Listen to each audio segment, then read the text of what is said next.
Imagine standing in a parking lot clutching your backpack, while a group of sneering classmates circles you, shouting that you're a thief. You try to speak, but no one listens. Cameras are out, phones recording, and your heart is pounding. Then, as a security guard demands to see your ID, you hand it over. The moment he reads your name, the entire crowd freezes, even the bullies. Their faces turn pale and silence falls, because who you really are changes everything. 17-year-old Maya Lewis had mastered the art of silence. In the bustling hallways of Ridgeway High, she moved like a shadow, quiet, polite, invisible. She wasn't the type to raise her hand in class or argue when someone cut in line. Teachers liked her.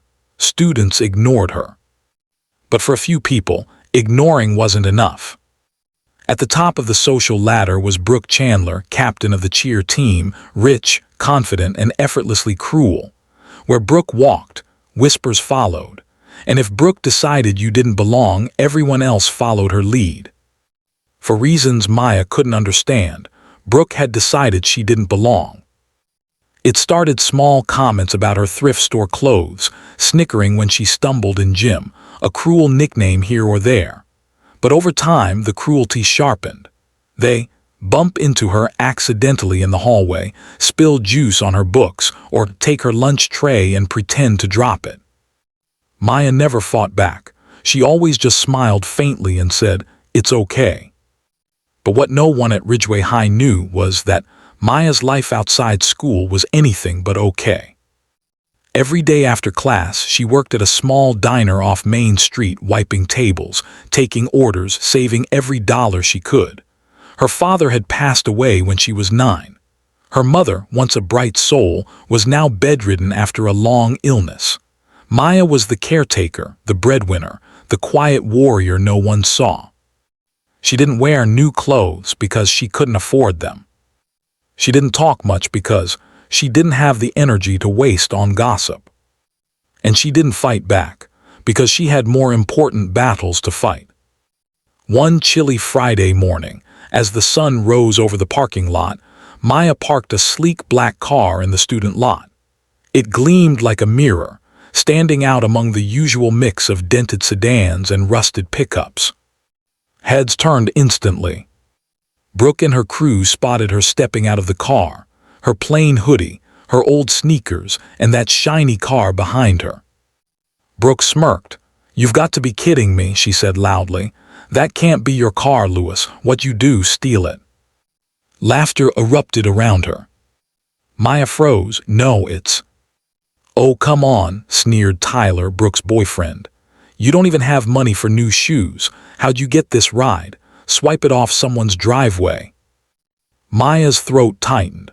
Her hands shook slightly as she clutched her backpack strap. She wanted to explain. She wanted to tell them the truth, but the words tangled in her chest. "Let's prove it," Brooke said, grabbing her phone. "I bet she can't even start it without panicking." "Brooke, please." Before Maya could finish, Brooke had already pulled out her camera. Within seconds, a crowd gathered, phones recording, voices taunting. "Thief," someone shouted. "Yeah, let's call security," another chimed in. Maya backed against the car, tears pricking her eyes. "It's not what you think, please just—" But her voice was drowned out by laughter. Then the school security guard approached, frowning. "What's going on here?" Brooke pointed dramatically. "She stole that car. She's been driving around pretending it's hers." The guard looked at Maya. "Miss, is that true?" Maya swallowed hard, then reached into her bag. "No, sir, it's not true." Her fingers trembled as she pulled out her ID and handed it to him. He glanced down and his eyes widened. The color drained from his face. "Maya Lewis," he said slowly. As in, he turned the ID toward Brooke and the crowd. There, printed clearly beneath her photo, were the words, "Maya Lewis, daughter of Captain Nathaniel Lewis, Medal of Honor recipient." The air went silent. The crowd froze. Brooke's smirk vanished. Tyler's phone slipped slightly in his hand. Everyone at Ridgeway High had heard of Captain Nathaniel Lewis, the local hero who had saved an entire unit overseas, only to lose his life in the process. His story had been on the news, his funeral broadcast live. He was a legend. And the car, the sleek black one everyone thought she stole. It was the military memorial car the town had gifted to his family 5 years ago, a symbol of gratitude. Maya stared at the stunned faces.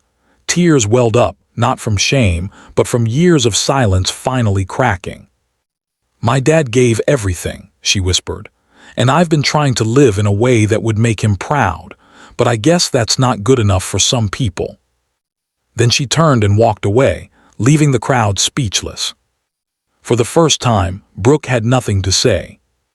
The video hit social media before lunchtime. Brooke had meant it as a joke, a way to humiliate Maya, but when people saw the part where the guard read her ID, everything changed. The comments flooded in. "She's a hero's daughter. You owe her an apology. How dare you treat someone like that?" By evening, the clip had gone viral. Maya sat by her mother's bedside, holding her hand, unaware of the digital storm brewing outside. Her mother's voice was weak, but her smile was warm.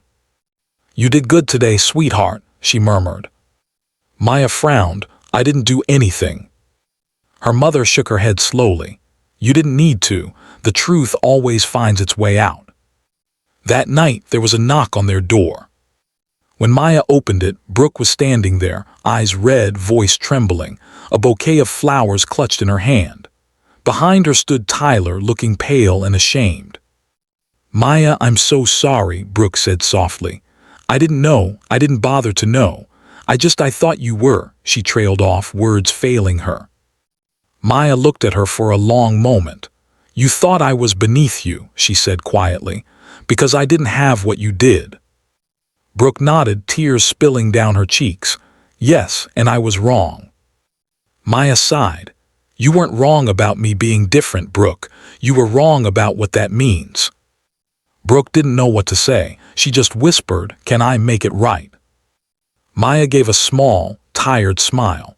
"Maybe start by treating people like you don't need a reason to be kind."